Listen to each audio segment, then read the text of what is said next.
নমস্কার। আজ হচ্ছে আমাদের বাড়িতে যশোই পুজো করছে। বাড়িতে না, এটা করবে ষষ্ঠীতলায়। আমাদের মা কাকিমারা যশোই পুজো করছে। এই পুজোর নাম অনেকে শুনেছো, আবার অনেকে শুনোনি। এই পুজো উপলক্ষে পুরনো কিছু গল্প যা বংশ পরস্পরে শোনা যায় তা আমি বলছি, তো যাদের ভালো লাগবে তারা শুনবে। এক গ্রামে এক ব্রাহ্মণ ও ব্রাহ্মণী থাকতো।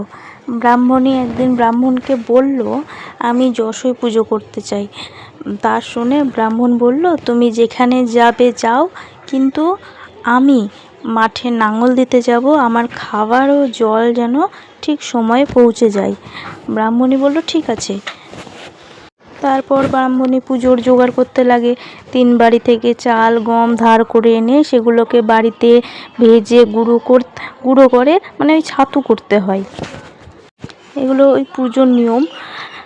ব্রাহ্মণী ও গ্রামের সব মহিলারা মিলে একসাথে ষষ্ঠীতলায় গিয়ে যশোই পুজো করে। এর মধ্যেই ব্রাহ্মণ যে বলেছিল আমাকে মাঠে গিয়ে খাবার জল দিয়ে আসতে, সেটা ব্রাহ্মণী ভুলে যায়। তারপর তড়িঘড়ি করে ব্রাহ্মণী জল খাবার মাঠে নিয়ে যাচ্ছিল। আর এই বৈশাখ মাসের গরমে ব্রাহ্মণ তো খিদা তেষ্টায় সেই মড়ো অবস্থা। ব্রাহ্মণীকে আসতে দেখে ব্রাহ্মণ তার হাতের লাঠিটা দিয়ে ইশারায় ডাকছে যে তাড়াতাড়ি এসো, আমার প্রচণ্ড জল তেষ্টা পেয়েছে।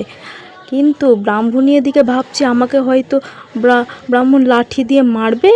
সেই ভয়ে ব্রাহ্মণী ওখানেই জল টল সব ফেলে ধুয়ে পালিয়ে যায়। ব্রাহ্মণের দিকে খিদায় তেষ্টায় অজ্ঞান হয়ে যায়। তারপর ওখানে কিছু শালিক পাখি ছিল, যারা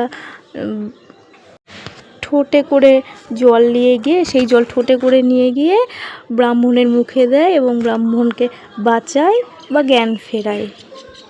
আর এই কারণে আগেকার মানুষরা এখনও বিশ্বাস করে যে যারা মাঠে লাঙল টাঙল দেয় তাদের আশেপাশে নাকি পাখিরা ঘুরে বেড়ায়, এখনও দেখা যায়। এগুলো হচ্ছে আগেকার মানুষের বিশ্বাস। তো যাই হোক, এইভাবে ব্রাহ্মণ বেঁচে যায় এবং তারপর ব্রাহ্মণ বাড়িতে এসে ব্রাহ্মণীকে খুঁজে বেড়ায়। ব্রাহ্মণী তো ভয়ে কোথাও লুকিয়ে আছে। তারপর অনেক খোঁজাখুঁজি করার পর ব্রাহ্মণীকে পেয়ে বলল, আমি কি তোমাকে মারার জন্য ডাকছিলাম? আমি তো জল তেষ্টায় মরে যাচ্ছিলাম বলে তোমাকে বলছিলাম তাড়াতাড়ি এসো, কিন্তু তুমি তো ভয়ে পালিয়ে এলে। তো যাই হোক, এইভাবে যশোই পুজোর গল্প আমার শেষ হলো। যদি এই গল্প সম্বন্ধে কেউ কিছু জেনে থাকো বা আমি যদি ভুল বলে থাকি তো অবশ্যই জানাবে। আমি এই পুজো আগে কোনো দিন দেখিনি, মানে বিয়ের আগে